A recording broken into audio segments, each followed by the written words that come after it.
Méditation du 2 juillet. Comme un jeune enfant. Je ne suis encore qu'un enfant. Donnez donc à votre serviteur un cœur docile, afin qu'il puisse juger votre peuple. 1 Roi 3, les versets 7 à 9.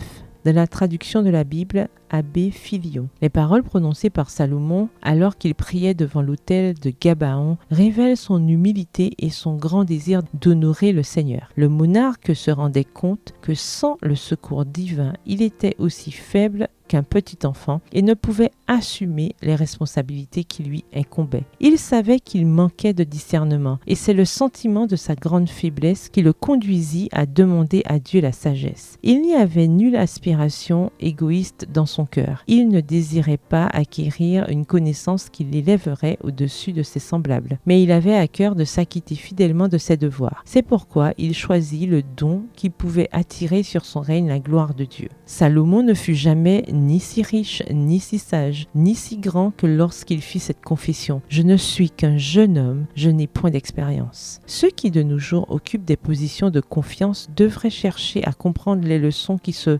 dégagent de la prière de Salomon. Plus leur situation sera importante, plus grande sera leur responsabilité, plus leur influence sera étendue, plus aussi se rendront-ils compte de leurs besoins et de leur dépendance de Dieu. Qu'ils ne perdent jamais de vue que celui qui a reçu une charge est appelé à se conduire d'une façon exemplaire avec ses semblables et doit se comporter devant Dieu comme un homme qui a besoin d'apprendre. La situation ne confère pas la sainteté. C'est en honorant le Seigneur et en obéissant à ses commandements que l'on devient vraiment grand. Texte tiré du livre Prophètes et rois au chapitre 1 à la page 18. Les requêtes que nous présentons à Dieu ne devraient pas être inspirées par l'égoïsme. Dieu nous exhorte à choisir les dons qui contribueront à sa gloire. Son souhait est que nous préférions les choses célestes aux choses terrestres. Il ouvre devant nous les possibilités et les avantages d'un commerce céleste. Il nous encourage à atteindre nos objectifs les plus élevés et offre la sécurité à notre trésor le plus précieux. Lorsque les biens terrestres seront détruits, le croyant se réjouira d'avoir un trésor céleste. Cette richesse qu'aucune catastrophe terrestre ne peut anéantir. Texte tiré du livre The SDA Bible Commentary, commentaire biblique adventiste au volume 2, le chapitre 1 Roi 3 à la page 1026. Bonne soirée, que l'Éternel vous bénisse.